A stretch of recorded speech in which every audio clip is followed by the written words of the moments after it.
So I think we're ready to get rolling with the same with Larix, as everybody knows Larix is one of the biggest lending platforms out there on Solana. So myself been looking forward to this talk. Larix has been with Marinade and supported Marinade and mSOL and decentralization from the early days. And for everybody listening, as we usually do, we have for the first 30 minutes, me and the gentleman here from Larix will talk a little bit about Larix, mSOL, etc. Then we'll have like a small lottery for marinators. And if you don't have the Marinade role, you just simply go to verify MNDE channel underneath the MDAO access category and like find the role there. And then the second half of the same way, we are going to ask Dmitri from Larix some questions, or you guys, the audience, will do that. And the best question will win $50 worth of Larix tokens. So that's going to be cool to see who wins. Last day maybe we had some really interesting questions. So let's see what we can get this time. So with that said, welcome, Dmitri. Glad to have you here from the NA. Sounds great. Thank you very much. I hope my microphone is loud and clear for everyone to hear. Can you hear me? I hear you loud. Yeah, I hear you loud and clear now. Wonderful. So we did have a chat previously, and you mentioned that everybody has like kind of interesting story on how they got involved with crypto in general.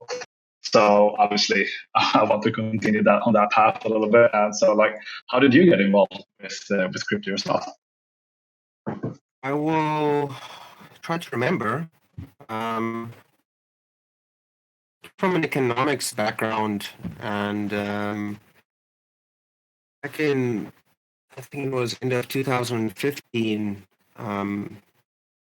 house, and his father actually, he works in IT and security, and the conversation just went on, and he just said, you should look into Bitcoin. And then I was fascinated. So it all started with Bitcoin. Yeah, for sure. Well, for me, I just like saw this Ethereum logotype, and I was like, "Dang, that logotype looks cool. Better look into that." And then I saw it was around about that time when things were very, very crazy. Yeah. All right, cool. So that led you to Larix later on, as we all understand. And so, what are you doing at Larix? Like, how does the team look like there? As far as I understand, it's quite a big crew, right? Right. So, a couple of years after that, it was quite difficult to get a job in crypto in the industry. A couple of years ago, there were no jobs unless you were kind of in a closely knit community of people building protocols and whatever was going on at that time. Up until recently, when other public chains started to come into the existence, especially smart contract capable chains, and so that kind of struck my eye, and I noticed a lot of engineers and builders. They choose chains to build on, and then recently we saw Solana and some other public chains come into the space. So I immediately set out to find people who were building something, and I came across a team and started to talk with them, and now I am part of Larix. Yeah. I do marketing. I'm the CMO, and I'm very, very close with the engineers and the development team. And yeah, it's been a very, very good few months. It's been a crazy ride the last couple of months for, I think, most blue chip projects on Solana. For sure. Yeah, but you guys really put a lot of effort into security and safety as well, as far as I understand it. Yeah, security. Yeah. So Are your there take on that? What would that be? Do you insure like all the whole like platform, or do you work with insurance, or how does that look for you guys? Well, we had an extensive testnet which lasted a few months. And then before our official testnet launch, we also, or the technical team, they were doing mass amounts of testing and risk management prior to even launching the testnet. So it took a very, very long time to launch. We had a very successful testnet. We gathered a lot of early supporters in terms of users. And then finally, when we felt capable and we knew it was the time to go, we launched the mainnet. And that was around about end of August, beginning September. So yeah, less than half year. When mainnet launched, we had zero issues up until now.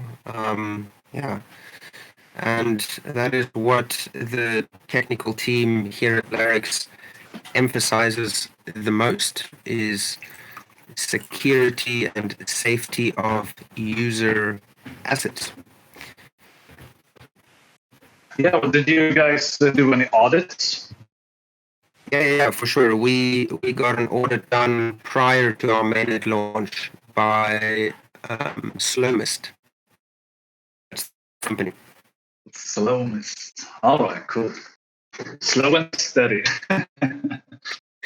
Yeah.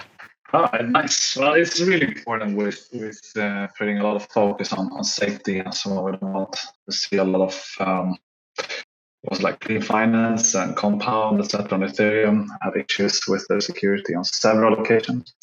So we don't want to see that also. But that's really good to hear. And as I mentioned previously, well, a minute ago or something, you guys were quite early with supporting mSOL and its use as a collateral. And by that, obviously supporting the decentralized and the Solana network. So thanks for that. But when you listed your mSOL, your TVL grew quite quickly as well, which kind of is a common occurrence around mSOL use. So, I mean, mSOL is probably the best collateral out there at this stage. So, from your perspective, though, from a lending platform perspective, like, how does mSOL work the best for you? Well, in our opinion, Marinade mSOL is the best form of collateral because it is the go-to liquid staking protocol on the Solana chain. Now, this is something which is very, very new to these public chains, for proof of stake. And what's better than just originally you can stake, right, and participate in the security of the network, but then you can liquid stake. And then you have your mSOL and you can do anything with it in the whole entire ecosystem. So we knew we had to get that supported as soon as possible. So as soon as we launched, we had to get just the large caps, the stable coins, and we had to get mSOL. So as soon as we supported mSOL, we partnered with you guys, and we wanted, well, first of all, we knew that the demand for mSOL and the amount of Solana wallets holding mSOL was vastly bigger than, relatively speaking, bigger than a lot of other tokens. It's just a very, very general liquid asset on Solana wallets. So we managed to support it in a lending, borrowing, collateralizing fashion whilst partnering with you guys to make it possible in order to incentivize just better rewards for a better collateral token. So since mSOL was launched, it has maintained the highest liquidity. It has been the highest supplied asset on Larix relative to all the other tokens. So we're very happy about that. Yeah, I'm happy to hear that as well. And I've been obviously using your platform and using mSOL as collateral myself. There's not many people that borrow mSOL though. What's your take on that? Like, is it mainly people using mSOL as collateral, or do people borrow that for their like farm strategies as well? Do you have any insights?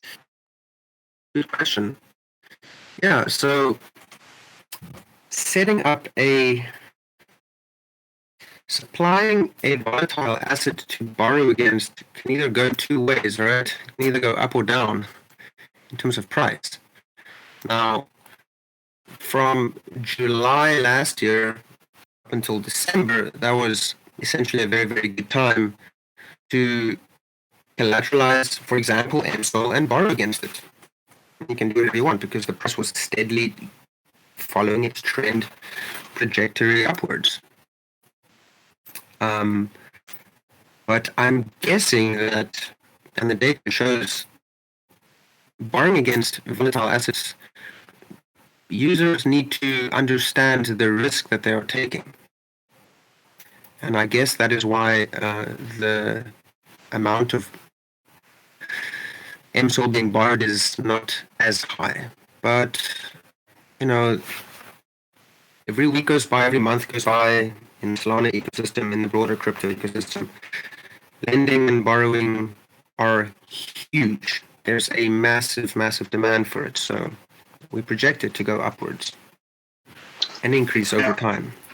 That's a good take on it. So I think personally, like borrowing mSOL for example, yield farming strategies, it's kind of, you need to have an advanced calculation to pull that one off. But yeah, it's really interesting to hear your perspective on it, coming from a learning platform. Yeah. So there's some other things I saw, because obviously I studied a little bit about your updates recently, and I saw something that caught my eye quite a bit. All this talk about NFTs and so on recently makes this quite interesting. So you did some collaboration and partnership with some kind of DEX that is trying to focus on in-game like NFT assets and NFTs overall. And with that said, it's some kind of effort from your end to support NFTs as a collateral funds.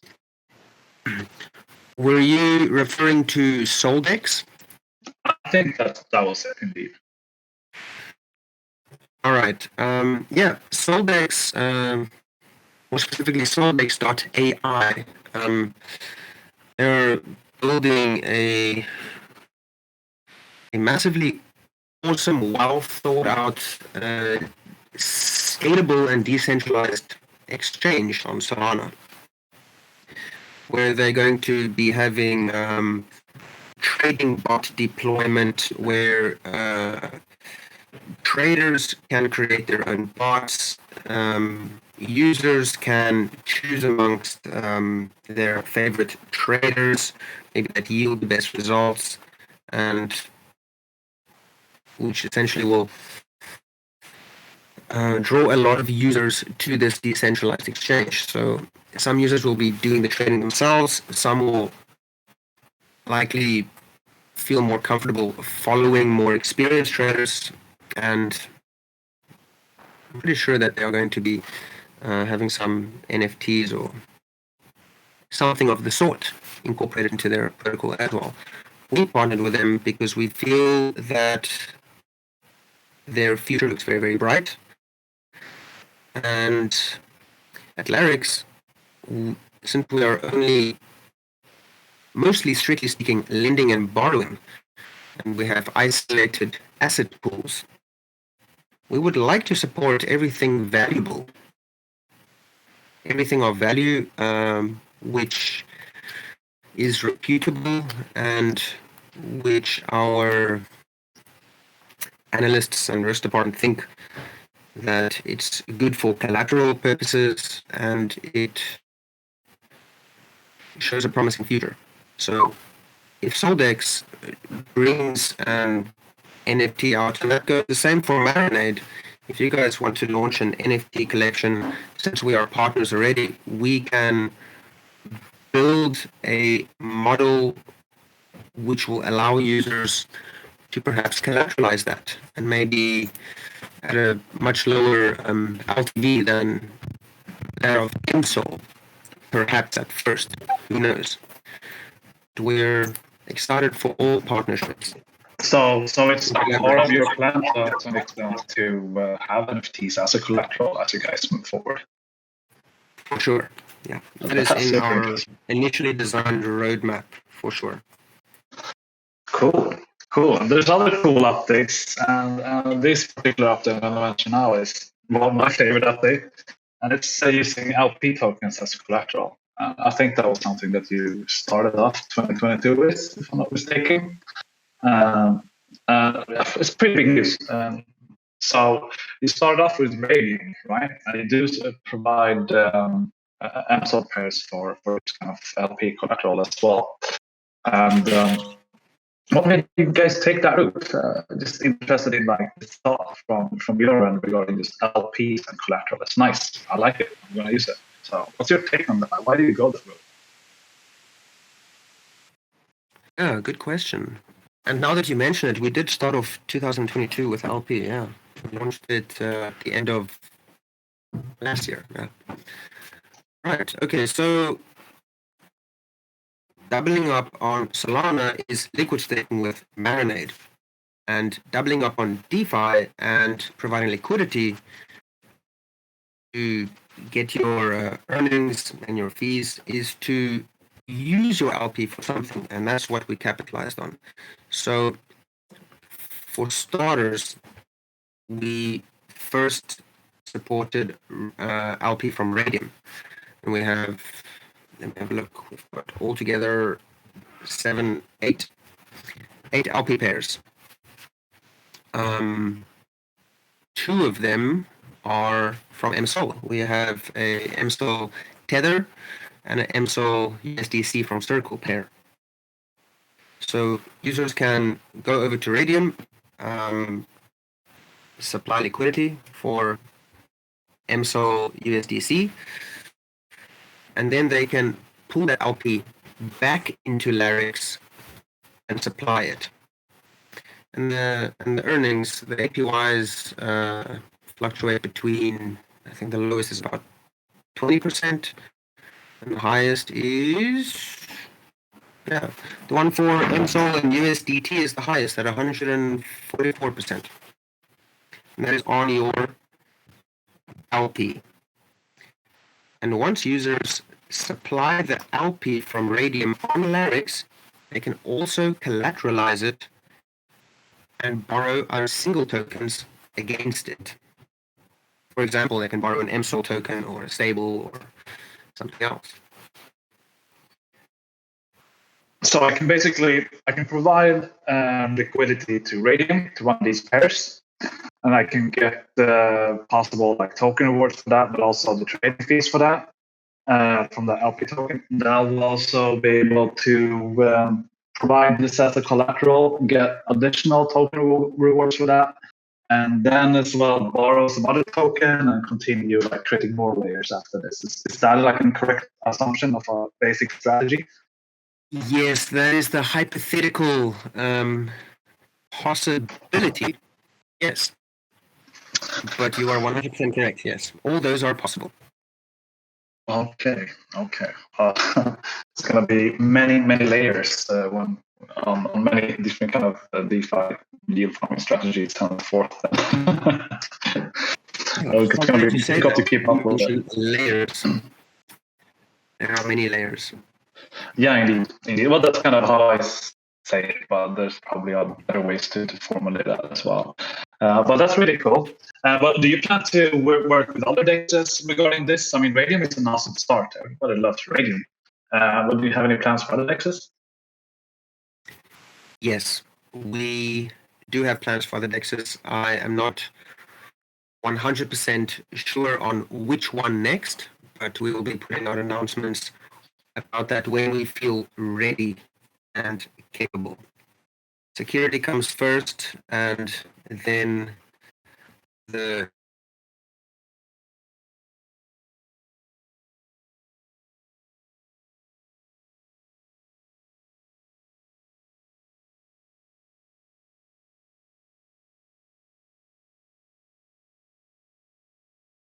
With that said,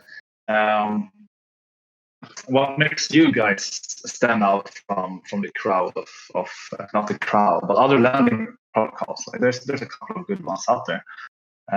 What makes you guys special? Is it this LP as a collateral, or is there something else that you think makes you guys stick out? Standing out among the lending crowd on Solana.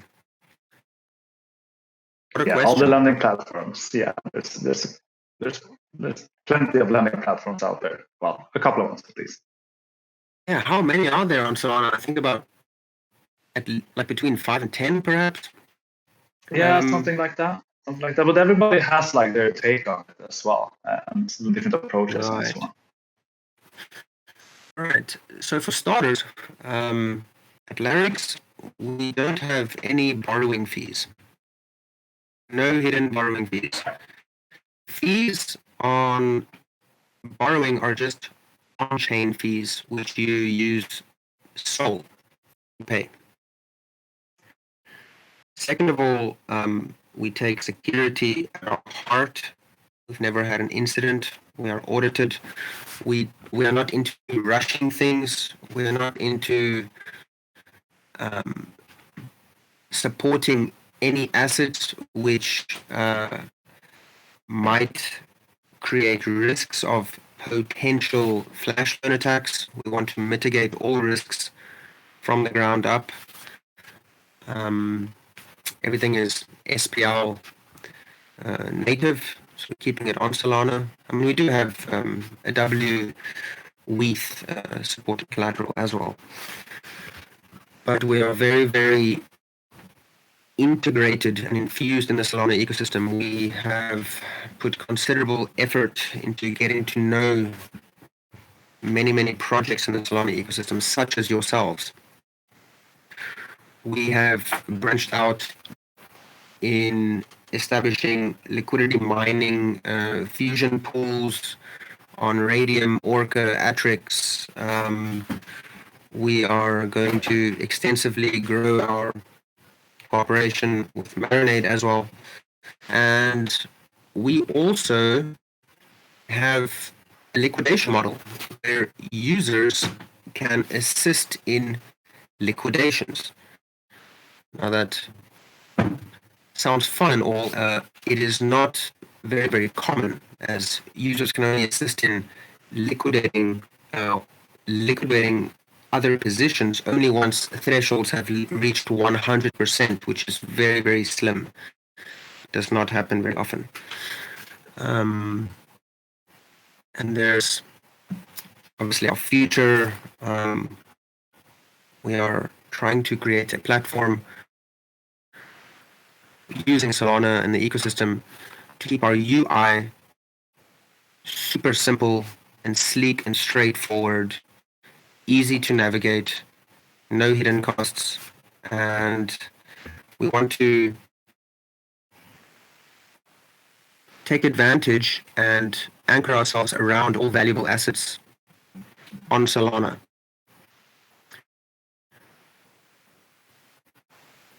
And I think that is why we are competitive. Cool. Yeah, well, I really like the whole LP approach you guys are having. I can see myself using that for my little farm over here on my end.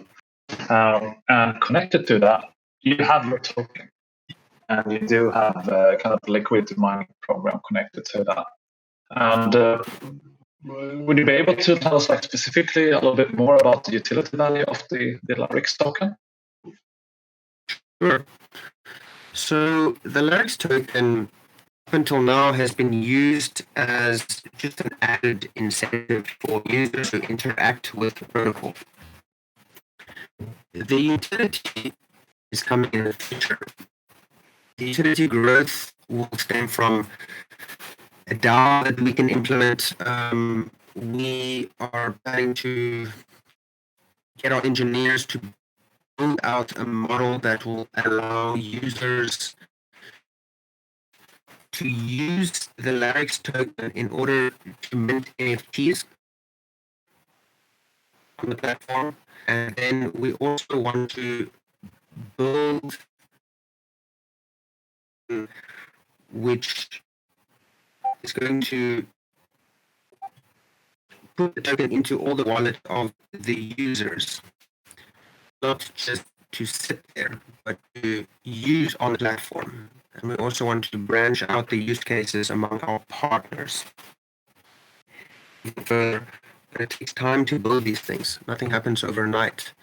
Up until this point, we've put considerable effort into building the supported cases on our platform, the functionalities in the most sustainable and safest way. So we're in no rush in taking big risks, which might lead to potential scenarios that can put the platform at risk. Okay, I see. Well, amongst those different alternatives to utility, what would be the one that you personally look forward to the most yourself? Again, you're breaking up over there. Okay, sorry. Amongst those different kinds of utility possibilities for the Larix token, which one would be the one that you look forward to the most, like personally? I'm personally looking forward to the utility where users can supply the assets of their choice, and then they can use the Larix token in order to boost the earnings. And that could be on increasing the interest earned on supplying, or decreasing the interest earned, or decreasing the interest paid on borrowing. That's the one that I'm looking forward to the most. Okay, that's really cool though. I like that. I kind of look forward to seeing that myself as well. I think many projects don't use their token that way, to create like discounts and premiums and so on to their users. Is a great way to deal with it, I think. So I would agree. I would say that is the coolest utility of the ones that you mentioned as well. But with the token, you probably have some plans for a DAO as well. I think I saw it somewhere when I was reading your documentations and so on. Is that the case? Like moving towards the DAO with a token? Yeah, in my opinion, the general consensus around a DAO is for form consensus around a community-oriented decision-making. Now, I think a better use case of a DAO would be kind of like to establish a reserve of assets in an isolated pool, where the token is used in order to attract more inflows into a reserve isolated pool. So maybe we might consider things in that direction instead of more decision making.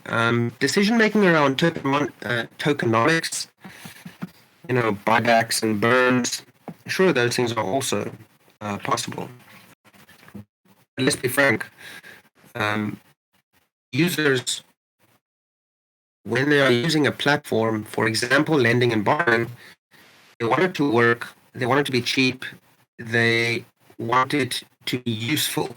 And if there is a token which can decrease the cost or increase the efficiency or maybe increase the amount of interactions that they can do, for example, right now users one's wallet is limited to about 10 simultaneous interactions on Larix. So if token can be used in order to better the incentives on a platform, then I think that is a very, very good utility. And when it comes to a DAO, there's many, many different ways how to do it. There's too many different options. Yeah, I mean there's certainly a lot of different ways to go about governance and so on. And I don't think there's any better ways than others. It's just different alternatives to go about it. Like you said previously as well, with the other things you guys are doing, it's important not to stress anything as well. just let everything has a course before applying it, and just doing that when things are reasonable, the environment is right, so to say. But that's really cool. I like an ideas of DAOs. We're trying our best here in Marinade to build a proper DAO. So definitely support that.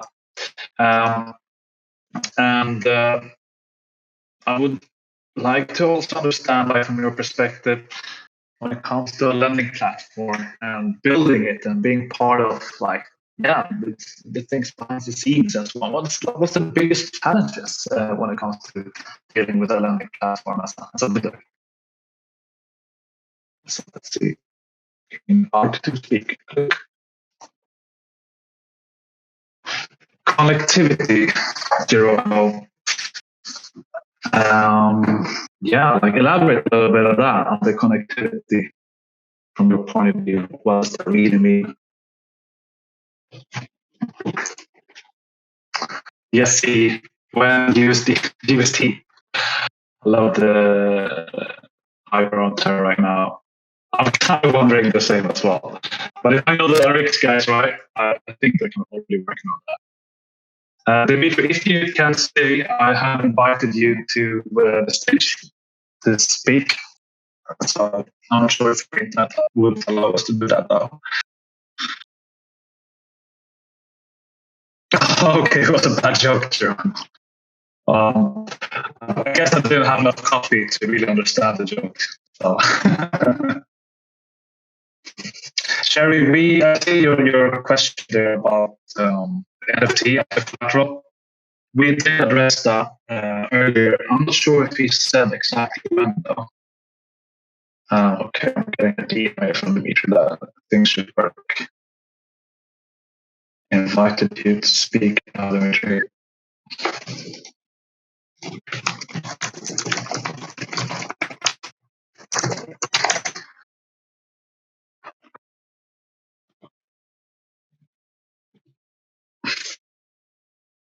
Good question, yes.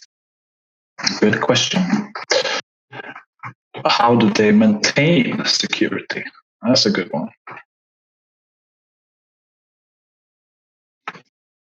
Okay, let's see. Now you're on stage there. I'm back, guys. Sorry about that. He's alive. I hope you're doing good over there. So we got an interesting take from one of our giga brains here, if I may say so, from Roma. He always comes with these really interesting angles and interesting questions. And he did say something that I enjoyed too. And that was your take on DAO governance and the token discussion around that.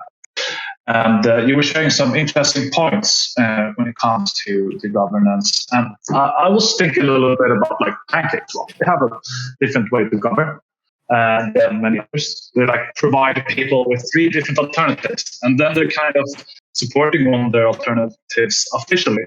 And that's how they do their governance. From your perspective, do you think there's at this stage any other project that has a governance model that you appreciate? Yeah, I have been reading up and taking very careful notes about all the governance models out there. You know, you just go on Twitter or you just open up to different chains and the broader spectrum of things. I mean, Constitution DAO, that was quite a big take. Yeah, that was pretty funny, to be honest. That was. I do see the value in that. Because we're entering the age where value is subjective. And if you have a bigger collective movement around a central goal of value with something to achieve through it, it's really, really possible. So the DAO conception makes many, many things possible. And when it comes to specific small details in platform, financial, protocol products, in all these different functionalities, you can incorporate all of them in a DAO whether it be consensus and decision making, whether it be community-oriented acceptance of attainable objectives related to perhaps a isolated reserve pool, things like this. So yeah, it's just a very, very broad topic. It's a conversation on its own, and then not even touching on the ethics behind it, things like that, right? Yeah, definitely. I mean, it's difficult not to crack, I mean, we have our governance in every country we live in, with the parliamentarism or dictatorship or whatever it is where people live. And we all look at that and see that it has its weaknesses too. And it's not really optimal as well. Maybe in the future, people will actually have a token to vote on their politicians, who knows? But yeah, so we're across the 30-minute mark. So that means that we're going to just do a small contest here. And that is the lottery for everybody who has the Marinade roll. And we do have an emoji that represents Larix. And you guys who listened to AMAs before knows how we roll. So we simply you have to have the Marinade roll to be eligible to win. It is 200 Marinade tokens at stake here. So just paste the Larix emoji in the chat, which will mean that you will acquire a lottery ticket. That's what it's called. And after the AMA is completed, you gotta give me a couple of minutes, or wait 15 minutes or something, and I will conclude the lottery, and we'll see who wins. Seeing a lot of Larix logo types now emoji in the chat. That's awesome. I like your logo type actually. It's nice. So, as the emojis are popping in, Stolly, you gotta push that emoji I just shared. You just copy it. Seb, where are you looking at these emojis? Oh, in the AMA Larix chat, which is just above the stage channel here, underneath the information category in the Discord here. Can you see it? See something. You see something. Yeah. So there's like a speech bubble that says AMA Larix. I can ping you there. Let's see. That's an idea. Did someone have a question when I was gone? When I came back, someone was asking about security and safety. Yeah, we're gonna move forward to that now and address the questions from the users or the listeners. I can see. Awesome. So I'm gonna pick some questions now, and I think we're gonna start with Kitcha's question, which is about kind of governance. I'll paste the link to the question here, just so you can find it in case I'm reading it in a bad way. And Kitcha says as follows: I would like to know, if possible, what Larix team thinks about the new DeFi trends based on Curve's governance model, V tokens. If they think this approach could be applicable on the lending platform, and if they plan to collaborate with Tribeca as supported, developing like a new governance strategy. So what's your take on that, Dmitri? Oh, Curve. The leading stablecoin exchange. Definitely. On Ethereum. TVL on that bad boy is huge. Yeah. So do you have any ideas on like Tribeca, for example, when it comes to governance, or are you taking a different route there? Maybe you haven't really started that aspect as well. I'm not sure. But what's your take on that? On Curve, governance, and Tribeca? Our take on that would be to study it intensely and try and see if we can bring something like that over to because we're much smaller than Curve, right? So try to bring something over to Larix if it is deemed feasible and valuable for the platform and the users and the TVL. So in my opinion, it would be a very, very slow approach because because we just launched a few months ago, we still have a lot of work to do, and we need to build utility around the token in order to stabilize the price of it. So that would come after that, if we were to consider something like that. But Tribeca, very, very interesting. And we will definitely probably reach out to projects and look at what they are doing and to see if we can anchor Larix in some kind of way in order to benefit from that type of strategies of governance which they are rolling out. But we'll have to be very, very careful about it, because this is finance after all, right? Indeed. Slow and steady, just safe first is the best approach. We should talk more about governance. I think we're a little bit involved with Rebecca. We're collaborating with some projects to improve the governance on Solana. So that's a really hot topic right now when it comes to the people within Marinade that are experts in this kind of thing. I'm not one of those. I'm just, happily reading what people are saying about it to educate myself. We got some big brains in the team here. I'm sure we can help you guys get pretty cool insights to Rebecca. Okay, so let's move on to the next question.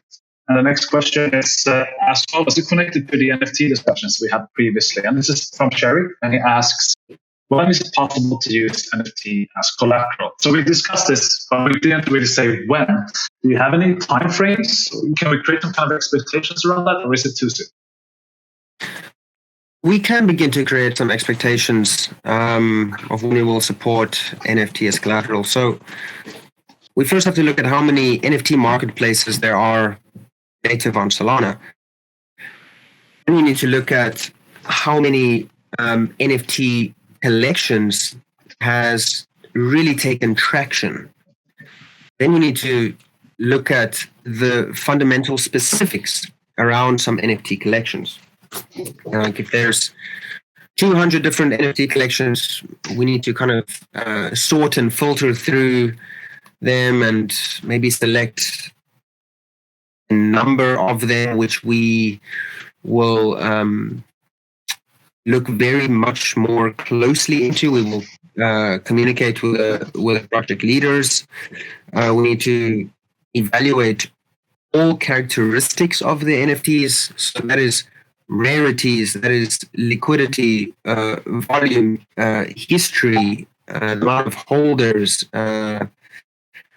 the communities, the size of these communities, the mood and the vibe of these communities backing these NFT collections. And after we done the thorough analysis, it's very, very easy to bring them over to the platform and list them as collateral. We can decide on the loan to value and let everybody know, and then we take it from there. It shouldn't be too difficult. I would say, 1 week, 1 month, 6 months in this industry is quite long, right? Indeed. Just like forever. So I think it will happen relatively soon. Yeah, it's difficult to say exactly when, right? But I think everybody wants that to happen as soon as possible. I think a big hurdle there is to, it's the whole liquidity around NFTs and so on. Sometimes it dries up, and my take on that is when we have like these fractionalized NFTs, it's going to be quite interesting to see what that does to liquidity, and maybe that will help lending platforms providing NFTs as collateral, or that people can provide NFTs as collateral. So that's kind of what I'm waiting for. So we'll see how the space develops. Thanks for that question. That was really good. Thanks for the answer. That was really good answer. And also, thanks for that question, Sherry. So we'll move forward to the next question. Question number 3 is from Jesse Stewart here.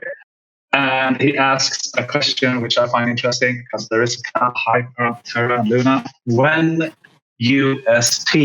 Do you guys have any thoughts about that? Yeah, for sure. We were communicating with the Terra crowd 2 weeks ago. We started. Yeah, USD, very very interesting algorithmic stablecoin. Very different to DAI for a number of reasons. Yeah, the Terra and the Luna ecosystem. They've built the whole ecosystem and anchored it around the stablecoin UST, and they have a huge Korean dominance or dominance in Korea. Yeah, so there are multiple organizations bridging and branching out UST support into all of the different public chains, including Solana, of course. And they also have a liquid staking capability and functionality for Luna and UST, if I'm correct, definitely for Luna. And we've been in talk to them. So as soon as the integration is finalized, then we will support it. Well, so you're kind of entertaining this right now, then. That's really cool to hear. I guess that's cool to hear for any like Terra or Luna or UST. I'm not sure really what word to use. Is it Terra? Is it Luna? Is it UST? But it's really, really interesting to hear that you guys are working on that. And I said that when you were away for a while, I said it to the listeners that if I know Larix the right way, they're probably already doing something related to this, which you kind of confirm now. Mm-hmm. That's cool. So we look forward to question number 4, and that is from Hades 8044. And I like this question. I'm kind of wondering the same. And how do you guys maintain the security of the lending platform? So it's one thing of like doing the audits and everything and testing it, but how do you what's your take on like maintaining it, the continuous work of security?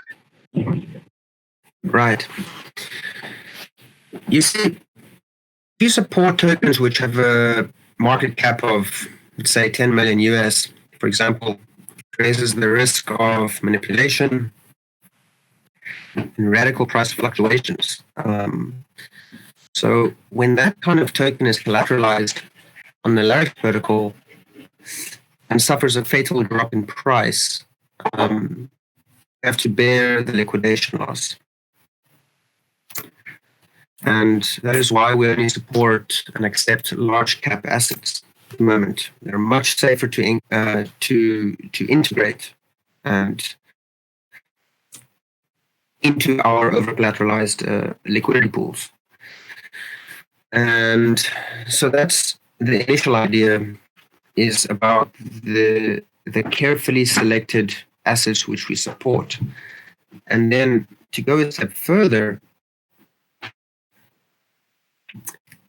the liquidity pools, I said in the past, they are isolated, which means we avoid all the relevant risks in response to multiple flash loan attacks and any sort of malicious market manipulations.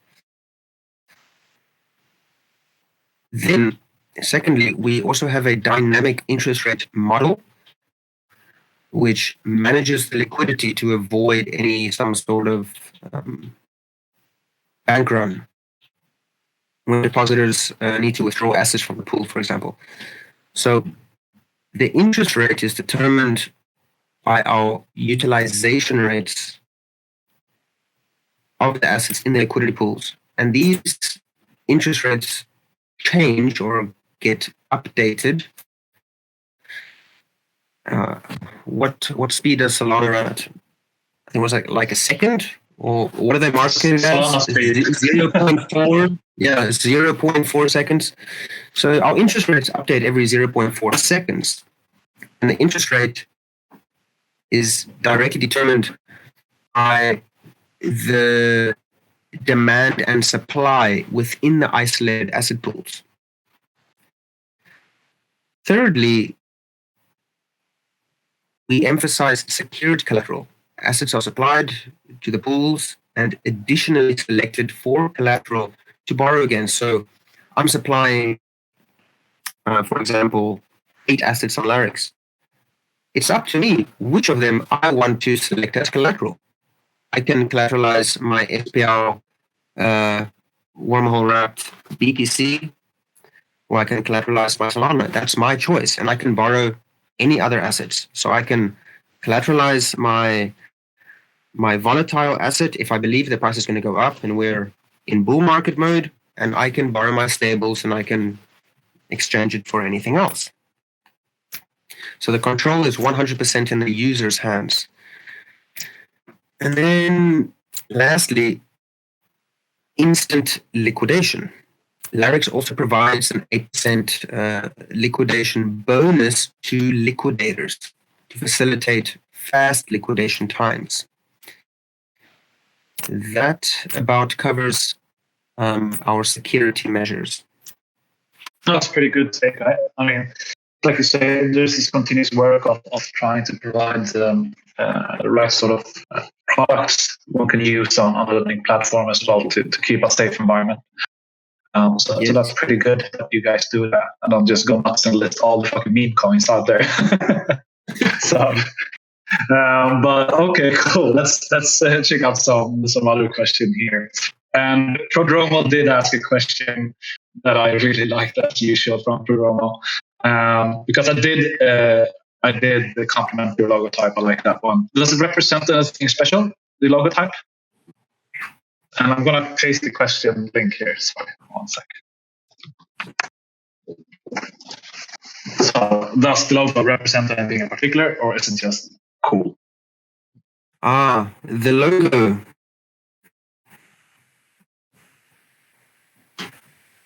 Is that the question? Yes? Indeed, sir. So I'm looking at the logotype now. It just strikes me as an egg, or is it a fist, or is it something else? Is there any thought behind it? Have a guess. I'm kind of seeing, to me, I would say it's a fist or something. Looks like an egg. I'm not sure, to be honest. Right, well, it's a pine cone. And obviously a freaking pine cone. and another word for a pine cone is a larix. It's just boom, there we go. Just a very nice, well-rounded oval shape. You can paste it anywhere. It fits in smoothly, like in small corners of the screen. Yeah. Okay. I like it. I'm so embarrassed that it was so off though. It's like a fit. But yeah, pine cone also represents like the third eye as well, if I'm not mistaken. So maybe it means that Larix guys are onto something here. Not sure. So that's pretty cool. I didn't know about that. Sorry? I don't know. I said I cannot confirm nor deny any suspicious activity. It is just a pine cone. That's it. Okay, let's leave it at that. We'll leave it as a mystery for now. But that's really cool. Yes. Like that question, Prodromo. And we have a question here from Cherry again. And I like this question too. And I think this will be the last question. And it is basically, do you plan to do any like audits again now that you deployed on the mainnet? That's sure. Yes. So we had our first audit done before mainnet, and then we had another occurrence where Neodyme, a smart contract auditor, also discovered and identified some potential vulnerabilities in the general lending library of Solana. So we were on top of that, and we are also going to get another audit. We feel audits need to be done periodically as you building new layers and supporting new types of financial products, yeah, auditing needs to be done periodically. Yeah, definitely. And when there's a smart contract update and so on, it makes sense to look into audits again. Thanks for that question, Cherry. And thanks for that great answer as well, Dmitri. So we're really close to the 1 hour mark here. That means that we'll move forward from the AMA. Well, we're going to end the AMA with this little contest. And that is for you, Dmitri, to pick the question that you enjoy the most that we received from the audience. And for your convenience, I've pasted links to each question we addressed. So it's up to you now to choose who will win those $50 worth of Larix tokens. I really liked the question about the security. I had to elaborate on security. That is one of the most important questions people can ask in the DeFi world. Always, I think. So let's see, was that question number 4 from Hades, or was that the one from... Let me see. I'll get it over here now. It was after the curve governance. Let me have a look. It was after NFT. It was after UST. It was the... I think it's Hades, yeah. Question number 4 there in the list I made? Yes, you are right. It was from Hades 8044. Awesome. So we have a winner of the best question at this AMA, Hades. Well done, sir. Well done. So you're going to have to send me a DM, Hades, and you have to just share your wallet so I can send you the winnings after this AMA is concluded. And as for the lottery winner, we'll look into that in a little bit. Sherry, yeah, you did ask a security question, but this time Hades was a bit more spot on. I love that little crying baby. Cute. But okay. Thanks a lot, everybody, for listening in. It's difficult at times to really match everybody's time zones. So we're trying to do our best to kind of mix it a little bit. The next AMA is going to be a little bit later, Central European time, so we can record the US time zone a little bit better. But that means that the Asian time zone is going to have a little bit more of a difficulty to join into the AMAs. But fortunately, we are recording every single AMA, and this will be available on our YouTube within I don't know, let's say 24 hours. The guys in the relevant content team are quite quick now.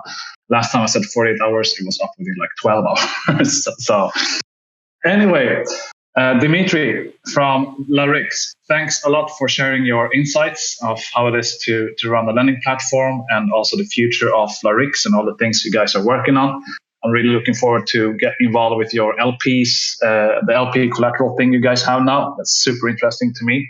And yeah, thanks a lot for taking your time with this. We'll speak more soon. Very much for having me, Seb. And Marinade, you guys are awesome. Keep it up. Cheers. Thanks for everybody listening in. And that means that this AMA is over. And head over to Larix and check out what they have there. In particular, the LP collateralization is really awesome. So take care, everybody. Stay safe out there. And see you in the next AMA. Bye.